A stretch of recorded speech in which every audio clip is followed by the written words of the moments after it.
The Fourth Estate, that's the Media Foundation for West Africa's research-based and investigative media projects, has brought us evidence to end the yearly speculation of corruption in the computerized school selection placement system of the Ghana Education Service under the Ministry of Education. The Fourth Estate, edited by Manasseh Azure-Awene, got two of its reporters to go undercover and blew the cover of corrupt individuals selling grade A placements. 8 of them have been arrested, while 2 others, those in charge of IT, have been on the run. These 2, who are the IT guys who would have compromised the system, are the ones on the run. The Minister of Education and former Director General of the GES have commended the Fourth Estate for helping them catch more of such people. But they, that's the 2, they hold the passwords for access to grade A school placements. How soon will the minister honor his promise to identify those who did the placements, who he assures will lose their jobs and face prosecution? What else ought to be done to seal the cracks? When we mention corruption, we quickly point fingers, especially at politicians engaged in grand corruption. But these guys, the bad people at the DVLA, the courts, shop owners evading or cheating government on tax revenue, corrupt police officers, etc., must all be dealt with if the country will make progress in the fights. Joining us for this very final part of the discussion is the PRO or spokesperson for the Ministry of Education, Kwesi Kwarteng. Thank you very much for your time, sir. Thank you, Samson. Great. And a very good morning to you. Right. So we understand that there had been some efforts already by the ministry. Of course, the former Director General had sought for BNI or security to investigate these matters. Unfortunately, it looks like 2 attempts, all of that failed. And then there was a committee that was set up. The committee has some reports we do not know about. We don't know the details. But more importantly, what the Fourth Estate has revealed, beyond the prosecution going on in the courts, what is going to happen and how soon? Samson, thank you once again. First of all, the Ministry of Education has taken notice of the Fourth Estate's group investigation. Of course, highlighting again on the failure or some loopholes within the school placement system. The ministry, like the minister has reiterated earlier on, would like to express gratitude to the team for providing such vital information. Of course, it is going to help strengthen the school placement process. And then we'll proceed again to study the investigative piece, and of course, all consequential decisions will be taken from there. Indeed, this challenge has been systemic, because at some point, even though the placement is supposed to be computerized, there is some level of human interface or human interference in it, especially when you look at the protocol module or the protocol regime. If you look at the placement, for instance, it's categorized under automatic placement, where about 90% of the students are placed based on their eligibility and availability of placement slots in selected choices that they've made when it comes to the selection process. Beyond that, there are some students that are probably unable to make any of their 6 choices. So the computer allows that they go to a portal that is provided and make selection of their own choices. Beyond that, you have also the protocol system, where 10% of declared vacancies are reserved for both the general public through the Ministry of Education and the Ghana Education Service, And then the remaining 5% is also given to the various schools. So within the process of submitting the protocols, for instance, if you look at the school, for instance, usually what happens is that the stakeholders of the schools, the head teachers, sometimes you may have chiefs involved, you may have other community members who submit their list to the school. What the school does is to just upload the list, and then the ministry, through CSSPS and the Ghana Education Service, we accept as our protocol, their protocol. It is also possible that the remaining 5% that the Ministry of Education holds or reserve the right to distribute to the general public. Also, it is possible that something you may find a very genuine case, very genuine incident where you establish a strong case for a young child to be placed in, say, a pre-sec level. At that point, too, there is also that human element in it. So the possibility is that, yes, of course, we are not immuning the ministry entirely from it, but there is also a possibility that within this true process, you may get ultimately the minister having the access or the GS boss having the access turned into a Goro boy. What it means is that somebody can come to Samson and say that, oh, well, Samson, this student needs pre-sec, or we should be able to help this student get to pre-sec. A classical case is what happened last year, where a journalist walked to the minister and may advance a case about a student who was involved in a motor accident. So for that matter, such a student ought to be placed in a day school closer to where their parents live. Clearly, the automatic process cannot do that. It will take a human interface or human intervention to do that.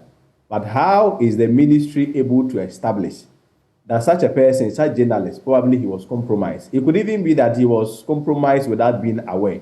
So yes, because there is that human interface, there is that possibility. The possibility coming from people who may deal with the ministry directly, the possibility of compromise coming from even the schools, because you have about 91 of these category A schools, and the desire of getting or being placed in those schools is very high.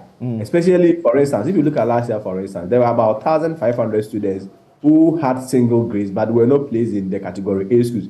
And those guys feel very entitled. Right. So, Mr. Kwati, so my question here will be, the Fourth Estate has handed these states the evidence that this is not storytelling, this is not anecdotal, this is real.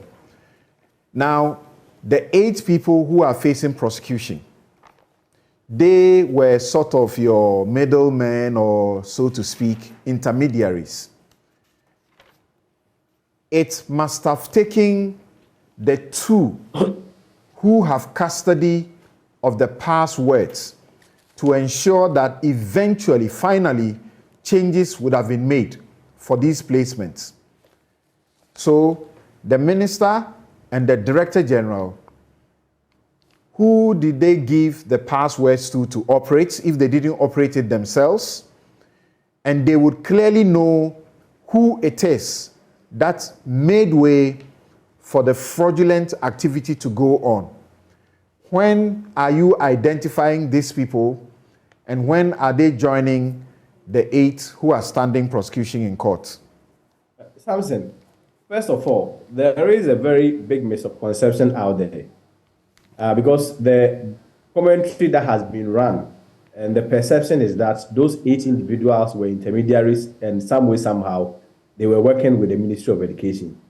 The Ministry of Education had rented a private facility at the Nat Hostel, which, operated as a resolution center where we were serving the general public. So it was possible that anybody could just get in, establish a case, advance the reasons why probably there has to be changes for his or her ward. Within this process, it's possible, there could be compromise.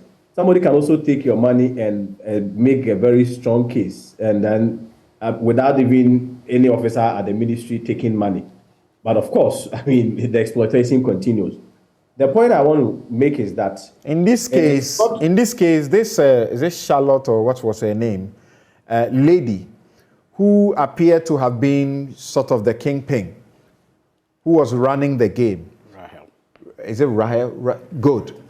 She, you see and hear in the video, in the investigative piece, talking to people on the phone and telling them how she may even have to increase, also put her own cut on the amounts that they demand that she should collect before she brings the names for the changes to be effected. She was identified to have worked at the ministry. Okay? So, Samson, the understanding that I have from Manasseh's video is that she was a former worker with the ministry, where she used to work with the ministry's canteen. She was not even working for the ministry per se, but a private individual who was working for the ministry's canteen. That's right. And I am happy. I am happy. At this stage, especially when such a person has been identified, I am sure the security agencies should be able to even help us fish if indeed such a person was dealing directly with a person or an officer of the ministry. Of course, you are dealing with a human interface. It is possible that indeed you may even get an officer at the ministry being compromised.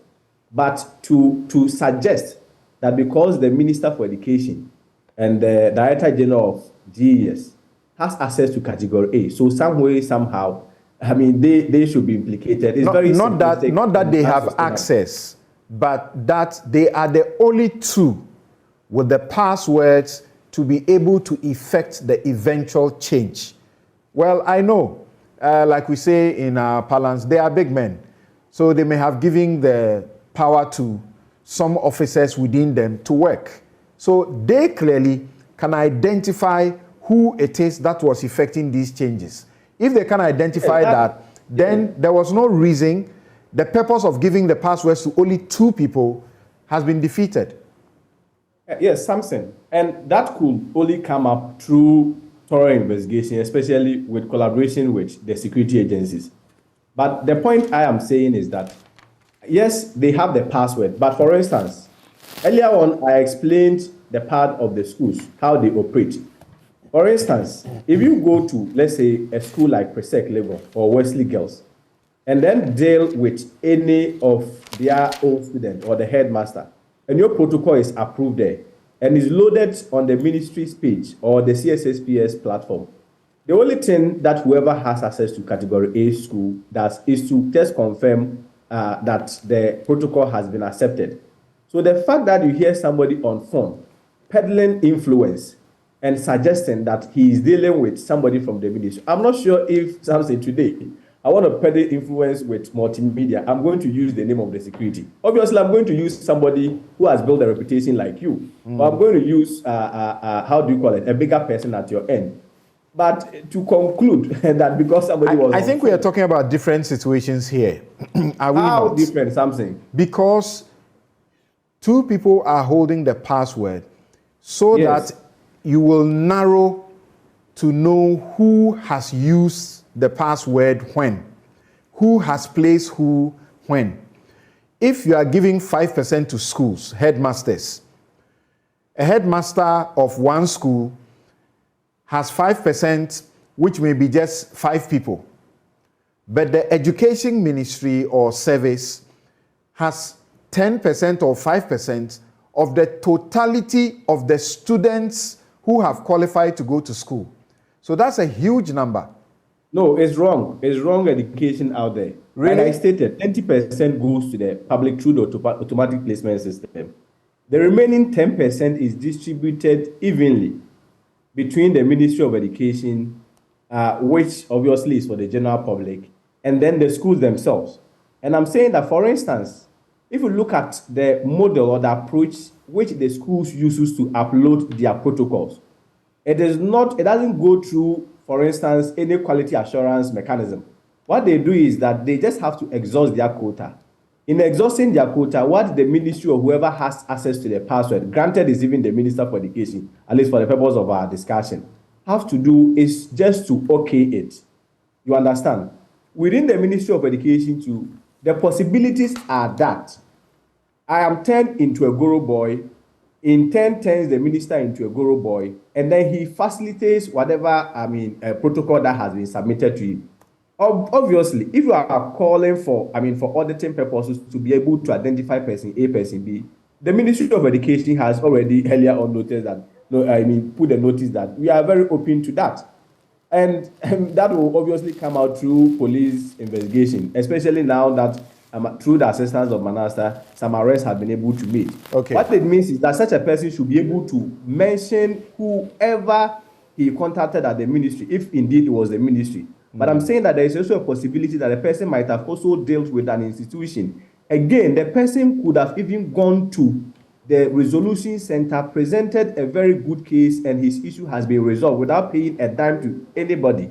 So I am happy that such a person has been arrested, and ultimately investigation is going to establish. Okay, so my very final question to you, Mr. Kwarteng, is this. Because you are so concerned and you are happy and have welcomed this evidence presented to you by the Fourth Estate, what are you doing? For example, are you working with the Cybersecurity Authority so that they can identify who is it that went into the system to do what, if that is what you have to do, because it's supposed to be, a no-brainer that if the password and the back end can only be entered by two people who have the passwords, then it should be easy to identify who was working with this syndicate. So what are you doing? Are you doing something? What is it that you are doing? Those who had access to the Category A school, which happens to be the Minister for Education, the Ghana Education Service Board does not have access to the back end. I am sure now that there has been arrest, we should be able to access the back end through cyber auditing, and then make a conclusion and establish where indeed such a protocol came from. Are you doing that? Are you pursuing that, cyber auditing, to get these other people? Otherwise, you are not solving the problem. Yes, Thompson, if you, first of all, before I even go to the cyber auditing, you see, the larger problem stems from the fact that students usually who get single grades and particularly feels entitled and are very desirous of getting placement in any of the Category A schools, the tradition or what we've seen with time is that a lot of times they miss out. Last year, for instance, about 1,500 of them miss out. But we've noticed that if the person misses out on Achimota and you give an option of, let's say, Opokuare, such a person may take such an opportunity. If the person misses Yasanto and you give St. Louis, such a person will embrace such an opportunity. So what the Minister for Education has done, even before we go into the cyber issues, is that we've introduced the cluster system, which is going to give access or more opportunities to students who get better grades in getting entry into the Category A school. So what it means is that you are going to reduce the numbers of students that will feel entitled but desirous to go into the Category A schools. Thereby, you are going to reduce the rate of exploitation. But on the substantive matter that you asked about the cybersecurity issue, yes, the ministry itself even instituted an investigative committee. We commissioned an investigative committee. The work of the committee was to come out with... And in 30 seconds, what does that report say? Who are behind it? Yeah, the report, just like any institution where you have periodic reviews, recommendations, is just to strengthen up the system. Obviously, also... What does it say?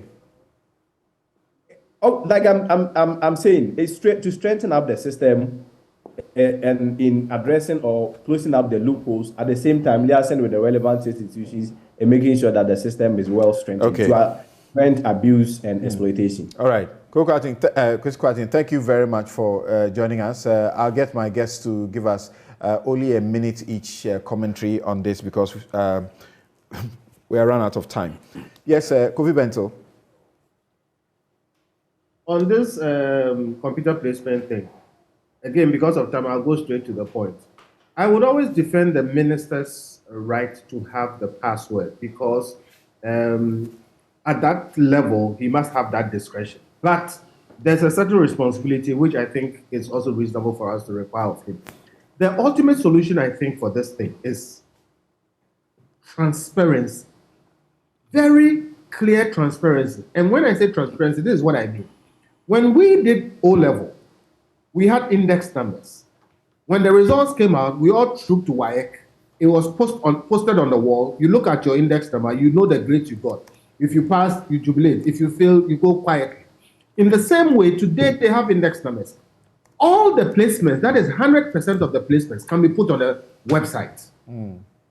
There is automatic placement. If it is done, you can go and look, you know where you've been placed. And then all the discretionary placements, however they are made by headmasters or the minister, should also be put there and coded as discretionary. So everybody that the Minister of Finance or the Minister of Education posted should be there, and it should be clear that the Minister of Education posted this person.